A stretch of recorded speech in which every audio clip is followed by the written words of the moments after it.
Então, é, enquanto vocês vão abrindo aí Romanos capítulo 7, eu vou fazer a oração. Oremos. Senhor Deus amado Pai, te agradecemos por mais um dia de vida. Que o Senhor esteja presente nessa reunião de PG, que o Teu Santo Espírito esteja aqui para nos iluminar, para que possamos falar sobre a Tua palavra, aprender mais de Ti e buscar mais ao Senhor. Te pedimos também por essa pandemia que está ocorrendo no mundo, para que o Senhor possa agir e que o Teu Santo Espírito possa fazer com que nossas vidas voltem ao normal, que esse vírus seja eliminado e que nós possamos voltar a viver normalmente, né? Esperamos em Ti, cremos na Tua promessa, que o Senhor perdoe nossos pecados, hoje e sempre, em nome de Jesus. Amém. Amém. Amém. Romanos 7, no verso 24. Antes de mais nada, eu acho que a meditação ela vai ficar um pouco pequena, mas aí a gente pode ir conversando, caso haja alguma dúvida, ou se vocês quiserem fazer algum acréscimo, falar, comentar alguma coisa, podem me interromper e falar. Vamos lá. Em Romanos 7, 24, Ok. diz assim: que criatura miserável eu sou. Romanos 7, Romanos é uma carta escrita por Paulo, né, antes de mais nada. E aqui em Romanos 7, Paulo ele está confrontando a natureza pecaminosa dele, né? E em Romanos 7, 24, ele diz assim: que criatura miserável eu sou. Quem me salvará deste corpo sujeito à morte? Graças a Deus, Deus o fará, né? Por intermédio de Jesus, o Messias, nosso Senhor. Em resumo, com minha mente sou escravo da lei de Deus, mas em relação à minha velha natureza, sou escravo da lei do pecado. Quando a gente encontra Cristo, né? Quando nós temos nosso encontro com Cristo, brota em nós essa vontade, né? De conhecer mais, de estudar mais, de querer se tornar pessoas melhores, né? De querer fazer o bem, de querer imitar aquilo que Cristo nos ensinou através de seus ensinos. E em toda a Bíblia a gente vê isso, as pessoas sendo convertidas e após serem convertidas, verdadeiramente elas vão fazendo, né, as obras de Cristo, né, imitando as obras de Cristo. Mas aqui em Romanos 7, a gente nota que Paulo ele se sentia frustrado, né? Porque ele via que tinha algo de errado com ele, tinha algo de errado com a natureza dele, né? Porque ele via que o ser humano é mau, né? Ele era mau. E a gente vê aqui no verso 15, né, de Romanos 7, que ele fala assim: não entendo o meu comportamento, não desejo fazer o que faço, em vez disso eu faço o que eu odeio, né? E se eu faço, verso 16, e se eu faço o que eu não desejo, então eu estou de acordo com a lei que é boa, ou seja, porque ele desejava o mal, né? Então, se ele faz o que ele não deseja, se ele faz o bem, então ele está consentindo com a lei de Deus que é boa. No verso 19, ele fala assim: porque eu não faço o bem que eu desejo, em vez disso eu faço o mal que eu não desejo, e eu faço o mal, né? Em vez de fazer o bem, eu faço o mal. Verso 21, ele diz assim: desejo desse modo, não, desse modo considero uma regra, um tipo de lei perversa que apesar de eu fazer o que é bom, o mal está ali comigo. E verso 24, que a gente já leu, né? Ele fala: que criatura miserável que sou. A gente vai se tentar até essa parte do que criatura miserável que sou. A gente vai parar aí. E ele fala, né? Que criatura miserável eu sou. Se Paulo ele tivesse terminado o texto aqui mostrando isso que ele disse, ele estaria no fundo do poço, né? Na lama do pecado ali, e sem nenhum motivo para continuar, porque tudo que ele fazia era mal e ele não conseguia fazer o bem, como ele mesmo diz. E ele vai descrevendo que ele vê algo de errado nele, né? A gente vê que as palavras que ele usa não são para mostrar que o pecado é bom, mas ele usa as palavras para mostrar que ele é um pecador. Ele não procura dar razão ou desculpa para o erro dele, né? Ele fala mesmo o erro dele. E a gente deve reconhecer que não é necessário apenas esse impulso repentino para que possamos também ver nossos erros. É necessário de algo mais. E assim, se a nossa vida cristã, se a descrição da nossa vida cristã também terminasse aqui, que miserável homens e mulheres que somos, é, a gente também terminaria como eu disse, né, na lama, no pecado. Porque não há escape, né? Certa vez disseram que o pecado, ele vai levar você mais longe do que você quer ir, ele vai reter você num lugar mais tempo do que você deseja ficar e vai sair mais caro do que você deseja pagar. Então não há escape para o pecado. Essa parte que a gente leu de Romanos 7, ela poderia ser resumida da seguinte forma, né? Tentar ser uma pessoa melhor, viver uma vida cristã longe de Cristo, sem a atuação da graça no coração, é totalmente inútil. Tentar ser uma pessoa boa, sem a presença do Espírito Santo, só resultará em derrota e desespero. Não importa quanta disciplina seja empenhada, quantos livros de autoajuda você leia, quantos documentários você assista, quantos coaches você assista também, né? Que a moda agora é o coach, né? Aquele que vai dizendo ali o que você tem que fazer, o que você é, o que não é. Não importa você seguir tudo isso, porque eles vão quebrar, eles nos vão libertar das cadeias que a gente quer sair, né? Jamais eles vão quebrar as cadeias que queremos nos libertar. Jamais eles nos libertarão dos nossos pecados.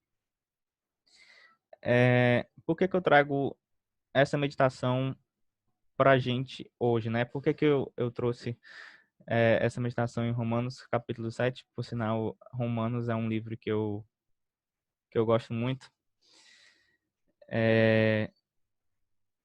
Eu estava hoje de manhã,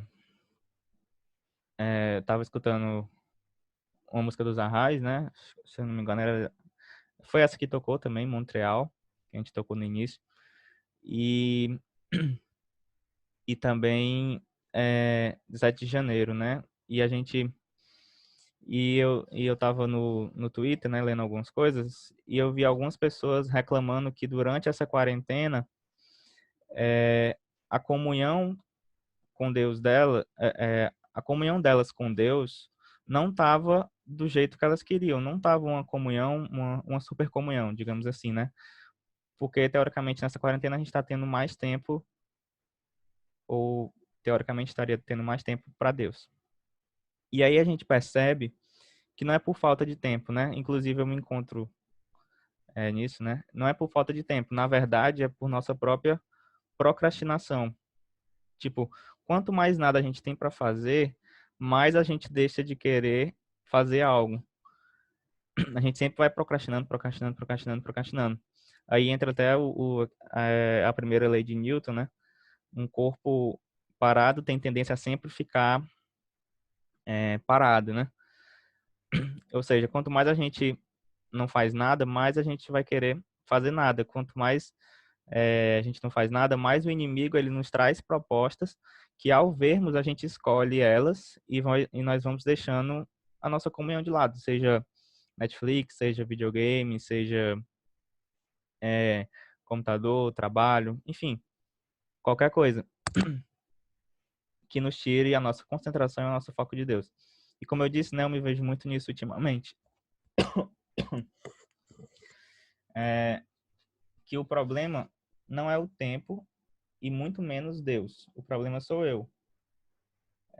E é isso que Paulo nos mostra, que o problema ele está em nós. Mas o bom disso tudo é que Paulo ele não para no verso 24, né? Aqui de Romanos, né? Ele fala: que miserável homem que sou, né? Então aqui na minha tradução diz: que criatura miserável eu sou. Quem me salvará deste corpo sujeito à morte? Então, Paulo ele continua e ele faz a pergunta, né? Quem me livrará desse corpo de morte, né? E com numa posição de triunfo, né? Num regozijo que ele sente. Aí alguém falou no chat. Só um momento. Sim, Amanda, é complicado sair da zona de conforto. quer falar alguma coisa sobre isso? Pode desmutar e falar.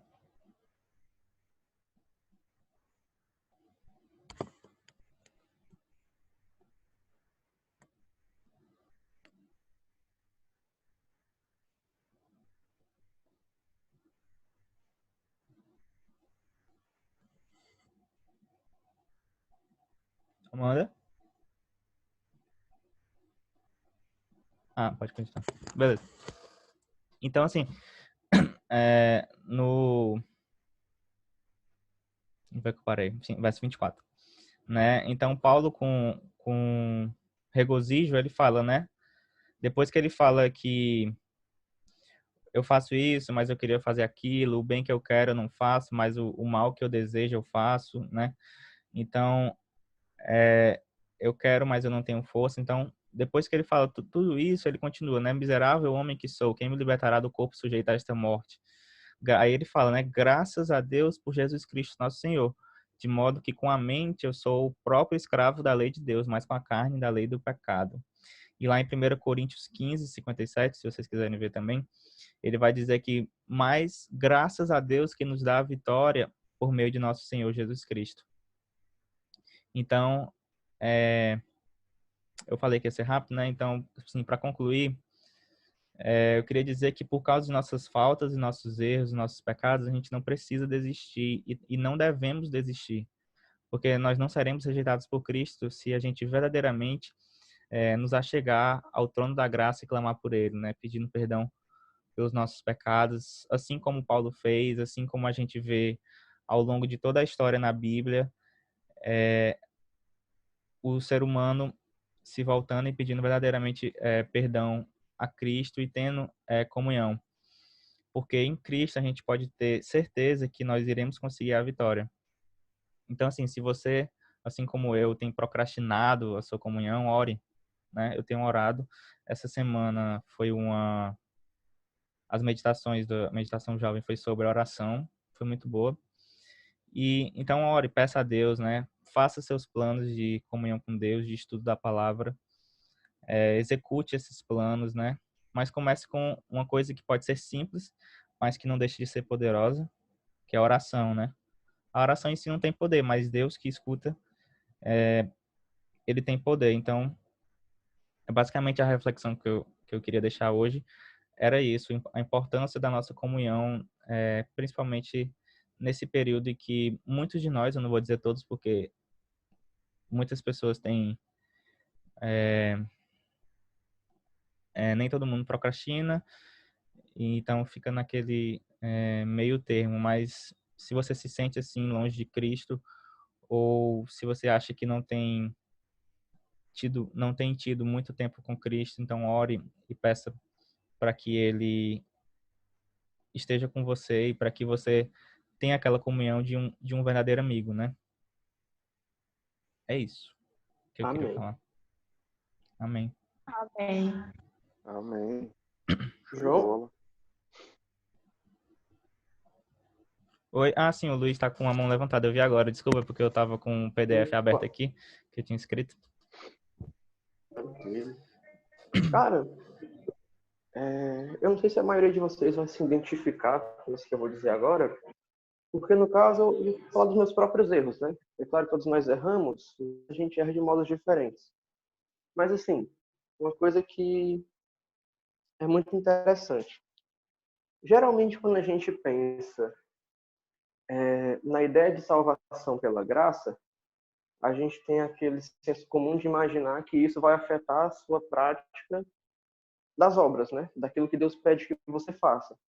E quando a gente pensa no pessoal que acredita em salvação pelas obras, a gente imagina que é o pessoal que vai fazer tudo ao pé da letra que a Bíblia diz, justamente porque quer se justificar por isso. A questão é o seguinte, uma coisa interessante, né? Apesar de que a gente fala que acredita na salvação pela fé, etc., pela graça, esse tipo de coisa, geralmente, o que, pelo menos eu percebo, né, que eu faço muitas vezes, é exatamente o oposto daquilo que eu falo para mim mesmo que eu acredito. Ellen White ela fala no Caminho a Cristo, página 86, que também tem no mente de caráter e personalidade, tem uma frase que ela começa dizendo assim. É um outro contexto, mas é uma coisa interessante que ela mostra, que às vezes a gente se engana dizendo que acredita em um tipo de coisa, mas quando você para e observa suas próprias ações, elas mostram que você crê no oposto. Então é muito interessante, porque quando você vê na Bíblia, né, lá no livro de Tiago, vai dizer assim, que a fé sem obras ela é morta. Né? E aqui em Romanos, né, Paulo vai dizer aqui também no capítulo 7 para o capítulo 8, né, que a lei é boa. Então, quando você de fato acredita na graça de Deus, o Espírito Santo, pelo poder de Deus, ele vai lhe levar a praticar aquilo que é da vontade de Deus. Enquanto que se você acredita na salvação pelas obras, né, isso eu tô falando sobre alguns erros que eu cometi aí, enfim. Mas se você crê na salvação pelas obras, não é que isso vai lhe levar a praticar as obras para ser salvo. Ao contrário, é exatamente o que o João falou.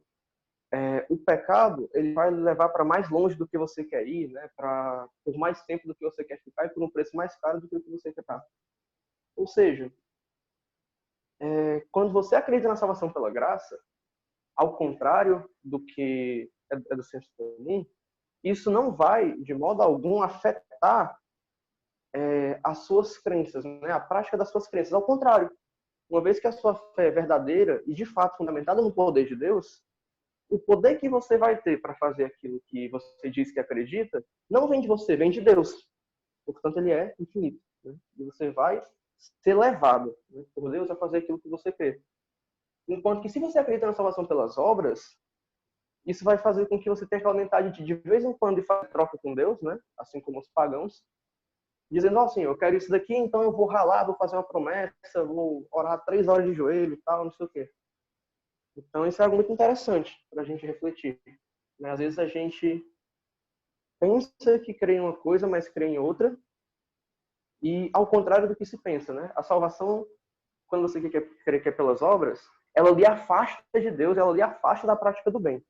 Enquanto que quando você de fato acredita na salvação pela graça, isso lhe aproxima de Deus e isso desenvolve em você, pelo poder de Deus, a prática daquilo que é bom. Isso é muito interessante. É o que Paulo fala, né? Eu, por mim mesmo, eu faço mal, né? Mas graças a Deus, porque Jesus me libertou. Né? Para que, pelo menos, de vez em quando, eu possa fazer aquilo que eu acho estranho, né? Pelo poder de Deus. Sim. Já tinha parado pra pensar nisso mesmo. Às vezes a gente diz que quer... Desculpa. Às vezes a gente diz que quer... que é salvo pela graça, mas acaba no íntimo acreditando que é salvo pelas obras. Como o Luiz falou, a gente fala, não, a gente é salvo pela graça, tal, mediante a fé e tudo mais. Mas às vezes a gente quer fazer coisas tipo barganhar com Deus. Realmente, eu acho que isso ocorre com todo mundo, creio eu. Já aconteceu muitas vezes comigo. E é isso, a gente tem mais 10 minutos aqui nesse link. Vocês têm mais alguma coisa a falar, agradecer, a pedir, a comentar?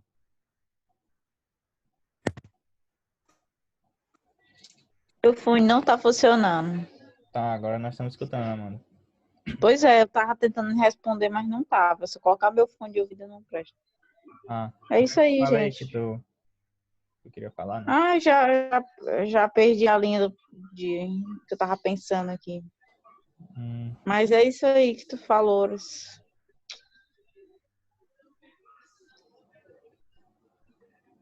Eu quero aproveitar e pedir para que nas orações de vocês incluam uma prima minha que eu tenho. Ela é de Goiás. Ela está com câncer no estômago. Ela vai fazer a cirurgia próximo mês.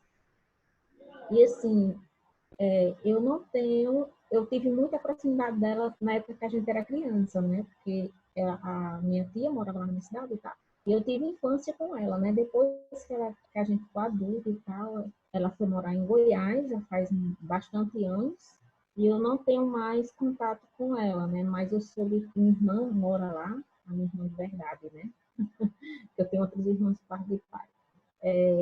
Ela mora lá, né? E ela me disse que essa nossa prima está com câncer no estômago, né? E eu fiquei muito triste com a notícia, claro, né? Mas eu não tenho muito contato com ela. Mas que vocês possam orar por ela. O nome dela é Simone, tá bom? Obrigada. Certo. Beleza. Alguém quer fazer a oração final? Se mais alguém não tiver nada para falar. Luiz, pode orar? Posso sim. Aí tu aproveita e ora pela Simone, né? Irmã da Isabel. Prima da Isabel, na verdade. Pronto. Oremos então. Senhor Deus, nós queremos primeiramente te agradecer por essa reunião. Tivemos hoje essa mensagem. E o tema principal é basicamente o quanto nós somos miseráveis diante de Ti e o quanto precisamos da Tua graça. E nós possamos crer, Senhor, verdadeiramente no Cristo, vem ensinar como a Tua palavra nos ensina, e a salvação vem exclusivamente de Ti, e que nós não somos autossuficientes ou bons por conta própria, né? O bem vem de Ti. Então, queremos pedir que nós possamos aceitar aquilo que o Senhor nos pede que aceitemos. Especialmente, nós gostaríamos de te pedir pela Simone, pela Isabel. Nós sabemos que, assim como o Senhor é capaz de nos dar poder para nós nos colocarmos em tua mão, o Senhor tem poder para vencer o inimigo, o Senhor tem poder para vencer o pecado, o Senhor tem poder para vencer tudo. Quanto mais uma doença, né? Uma disfunção como um câncer. O Senhor tem muito mais poder do que qualquer doença que existe nesse planeta. Então, nós queremos te pedir que venha estar com ela e o Senhor faça, acima de tudo, a tua vontade e que, para a tua honra e para a tua glória, e o melhor possível possa acontecer. E nós possamos interceder por ela também em outros momentos, e que tudo seja feito para a tua honra e para a tua glória. Pedimos que esteja conosco durante esse sábado, que se iniciou agora há pouco no pôr do sol, e amanhã possamos ir para a reunião da escola sabatina, e que tenhamos um dia santo e abençoado por ti. Queremos pedir em nome de Jesus. Amém. Amém. Amém. A minha Amém. internet é só caindo aqui, tá? Então, pessoal, esse foi mais um PG. Quando acabar aqui a reunião, né, o link vai salvar o que foi gravado e eu vou postar no YouTube. Amanhã, 9h30 e 9h30 da manhã estaremos aqui para fazer a escola sabatina. Eu mando o link lá no grupo do querido. É isso, um bom sábado a todos. Beleza. Bom E sábado, até feliz amanhã. sábado. Feliz Valeu, sábado. João. Até amanhã.